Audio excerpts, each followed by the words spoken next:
As a teenager, like many people that age, I had something of an antisocial streak, especially when it came to my extended family. When uncles or aunts whose presence I found tedious would come over, my inclination was to run and hide.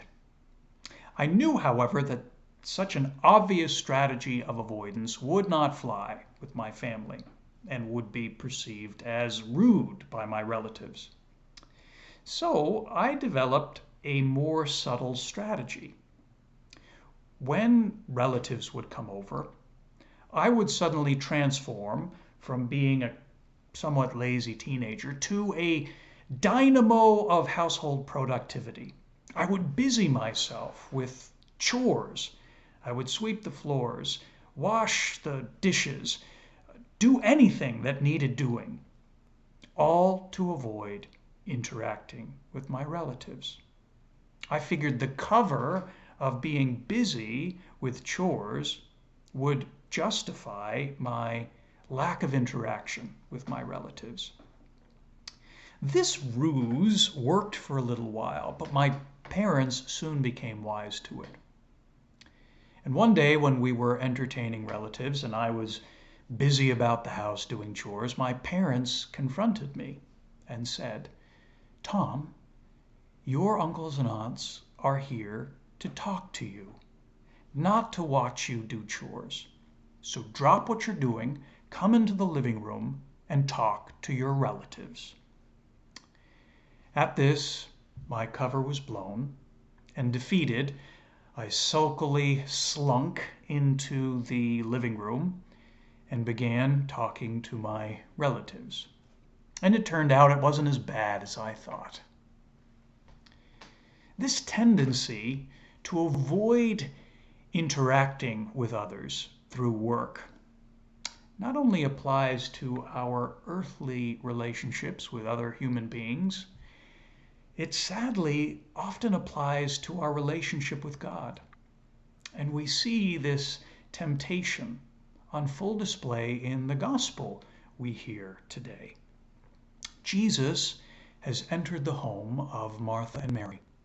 Mary recognizes the greatness of this visitation, that the one who has entered her home is God made human.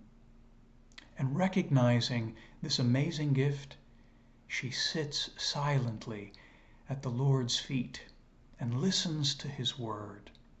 She converses with him in a dialogue of love. Martha, however, because of her busyness, misses this amazing truth. And the burden of her busyness fills her with anxiety, and worse, she seethes with recriminations against her sister. Martha has missed the point. Jesus did not come into their home to watch them work. No, Jesus came into their home to dialogue with them, to converse with them as one friend to another. Mary understood that. Martha did not. Jesus comes into our lives not to have us undertake great service and fill our lives with a flurry of busyness. No.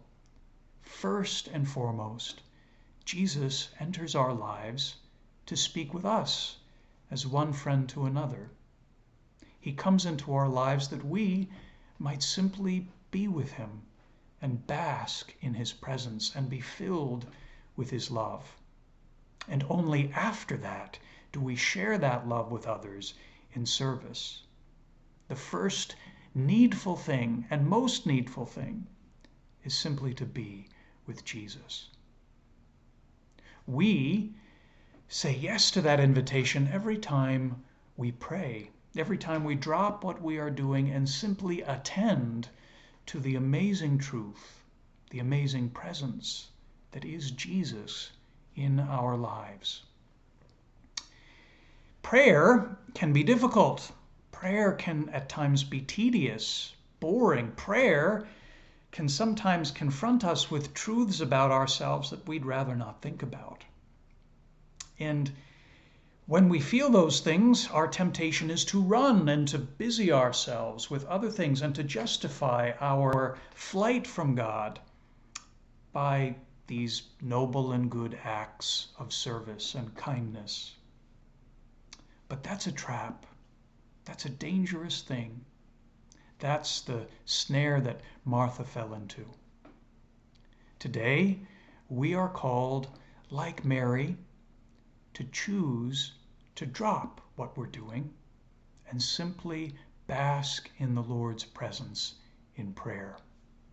We're invited to choose the better part, to choose what really is first, and that is being with Jesus, praying, opening our eyes and hearts to his mysterious presence in our lives. May we do just that today. May we never fall to the trap of running from the Lord in a flurry of busyness. May we bask in his presence and know his infinite peace.